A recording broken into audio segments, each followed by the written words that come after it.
Olá, tudo bem? Hoje nós vamos falar como escolher um imóvel, como escolher uma casa, como escolher um escritório, como escolher um imóvel. Você já parou para pensar quem é ou qual é o fator mais importante da escolha desse imóvel? É você. Ou seja, nós somos o fator mais importante para escolher bem um imóvel. Então nós devemos listar o que é que gostamos, o que é que queremos, o que é que precisamos. Então fazemos um triângulo do que é que são as coisas mais importantes para nós. Se é importante uma vista para o mar, colocamos ali. Se para nós é importante o facto de ter elevador, colocamos ali. Se colocamos que é importante estar perto da tia, da mãe, da sogra, colocamos ali. Mas devemos ter em conta que podemos listar tudo o que é importante para nós, mas sabendo que o perfeito não existe, não vamos ter 100% daquelas coisas na lista.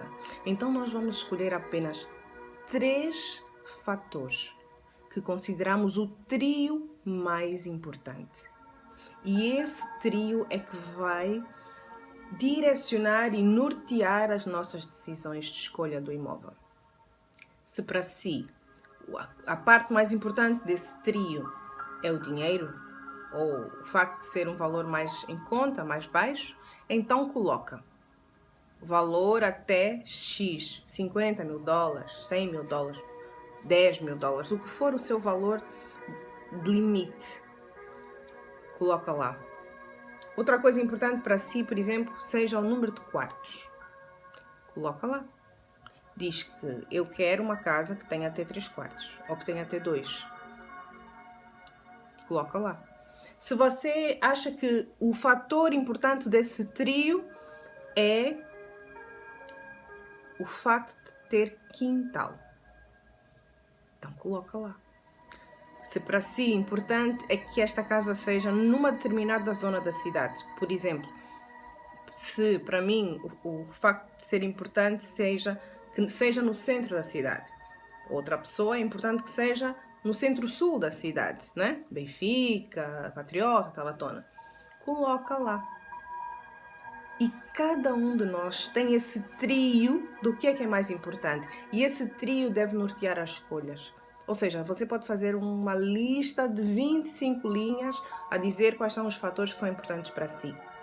Que seja uma casa de primeiro andar, resto de primeiro andar, que seja um condomínio fechado, que seja uma casa que tenha X, quintal para X carros, que tenha um valor até X, Y e Z. Ok, preencheu uma lista de requisitos. Isso não importa.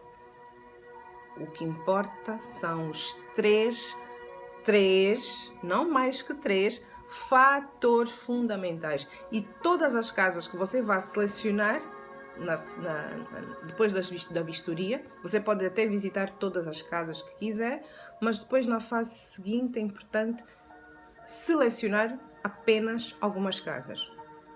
E estas 5 casas, não mais que isso, passam para a fase seguinte, têm de ter em comum apenas 3 coisas. E estas 3 coisas são as que são definidas importantes para si. Por exemplo, se fosse para mim, eu colocaria que a coisa mais importante seria viver no centro da cidade, não é? Então eu colocaria ali, primeira coisa. Depois a segunda coisa que eu colocaria mais importante para mim seria que tivesse quintal. Então eu colocaria, seria o segundo fator do meu trio. Depois eu colocaria o limite do meu orçamento.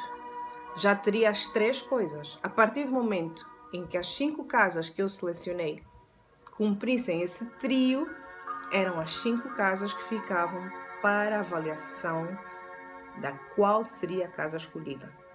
E só depois eu ia começar a negociar com esses 5 proprietários para a fase seguinte, que vamos falar num próximo vídeo. Resumindo e concluindo, não procure a casa perfeita. Por quê? Porque ela não existe. Mas desse não é impossível. Não é impossível. Não existe casa perfeita. Ninguém que compra uma casa diz esta casa é perfeita, tem tudo o que eu preciso. Não é verdade. A pessoa tem que ter o equilíbrio daquilo que quer, daquilo que existe e daquilo que é possível naquele momento. A casa perfeita existe num projeto que você possa vir a desenhar. Isso é outra coisa. E nós estamos a falar da casa própria como sendo a primeira casa que você queira. Ok? O projeto da casa ideal, essa casa é a casa perfeita para si. Então ela foi desenhada para si. Essa sim existe. Tá bom? Então, assim sendo, até amanhã.